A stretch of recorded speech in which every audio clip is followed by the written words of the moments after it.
एक राजनीतिक दल सरकार गठन करने के लिए पहले के अच्छा लीडरशिप की जरूरत होता है और ये लीडरशिप बचपन में स्कूल की मंटर से लेकर भारत की सबसे बड़ी राजनीतिक पार्टी की लीडरशिप तक अपनी पहचान बनाया। जी हाँ, मैं बात कर रहा हूँ राजनीतिक पार्टी की चाणक्य माना थे अमित शाह जी के बारे में। लेकिन आपको यह पता है अमित शाह को अपनी राजनीतिक जिंदगी में 3 महीने जेल होने के साथ 2 साल के लिए गुजरात को छोड़ के जाना पड़ा था।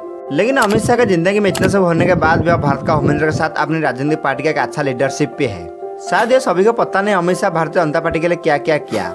ये अमित शाह अपनी राजनीतिक पार्टी का इतना बड़ा लीडरशिप नरेंद्र मोदी को पीएम बनने का अहम भूमिका निभाया। आज हम इस वीडियो में अमित शाह का जिंदगी के बारे में जाना है, कैसे उन्होंने स्कूल की मंटर से लेकर भारतीय जनता पार्टी की लीडरशिप बन चुके। अमित शाह जी का कहानी शुरू होता है 1964 मुंबई के शहर में।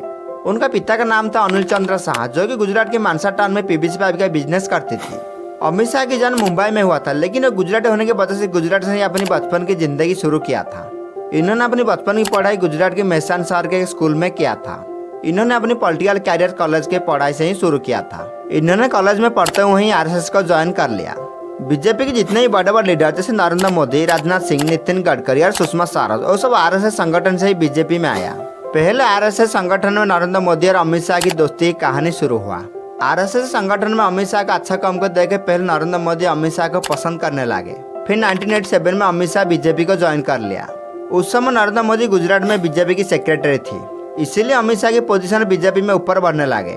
फिर 1995 में गुजरात की विधानसभा चुनाव आ गया। उस समय गुजरात में कांग्रेस सरकार बहुत ताकतवर थी और गुजराती गांव-गांव में भी कांग्रेस बहुत लोकप्रिय था।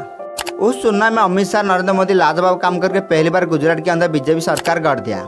और फिर पार्टी में अमित शाह के अच्छा काम को देखते हुए 1997 में पहली बार गुजरात के एमएलए बना गया। और फिर 2001 में बीजेपी सीएम पद से केशुभाई पटेल को हटा के नरेंद्र मोदी को गुजरात के नए सीएम बना लिया। तब नरेंद्र मोदी गुजरात के सीएम बनने में अमित शाह अहम भूमिका निभाई थी। नरेंद्र मोदी गुजराती सीएम बनने के बाद अमित शाह 2001 से 12 तक गुजराती कैबिनेट में अलग अलग मंत्रालय संभाली। इसी का बीच में अमित शाह गुजराती सबसे ताकतवर नेता से एक बन गई। उस 12 साल का बीच में अमित शाह को 2010 में सराउद्दीन केस में 3 महीने के लिए अरेस्ट करके 2 साल तक गुजरात छोड़ने का नोटिस दिया गया। फिर 2014 में लोकसभा चुनाव आ गया। उस टाइम भारत में सबसे बड़ा ताकतवर थी कांग्रेस सरकार। लोकसभा चुनाव के पहले से बीजेपी आडवाणी को पीएम पद के लिए चुना था, लेकिन उस कांग्रेस सरकार को हटाने के लिए अमित शाह अब की बार मोदी सरकार की नारासारी भारत में चालू कर दिया। लेकिन फिर अमित शाह बीजेपी की पीएम पद के लिए नरेंद्र मोदी को चुन लिया और फिर 2014 में बीजेपी चुनाव जीतकर भारत में सरकार गढ़ लिया। फिर बीजेपी पार्टी अमित शाह को प्रेसिडेंट बना लिया। उससे पहले यूपी की विधानसभा चुनाव के लिए अमित शाह प्लानिंग इस तरह कर थी, बीजेपी पार्टी यूपी में भी सरकार गढ़ी थी। फिर 2019 की लोकसभा चुनाव आ गया। इसमें मोदी और अमित शाह मिलकर भारत में दोबारा बीजेपी की सरकार गठन कर लिया और इस बार अमित शाह को ही भारत की होम मिनिस्टर बना गया। फिर अमित शाह होम मिनिस्टर बनने का 3 महीने के बाद 338 धारा को जम्मू कश्मीर से हटा दिया। ऐसे ही इन्होंने भारत का राजनीति का चाणक्य बन चुके। इस तरह इन्होंने अपने स्कूल का मंटर से भारत का सबसे बड़ा पार्टी बीजेपी का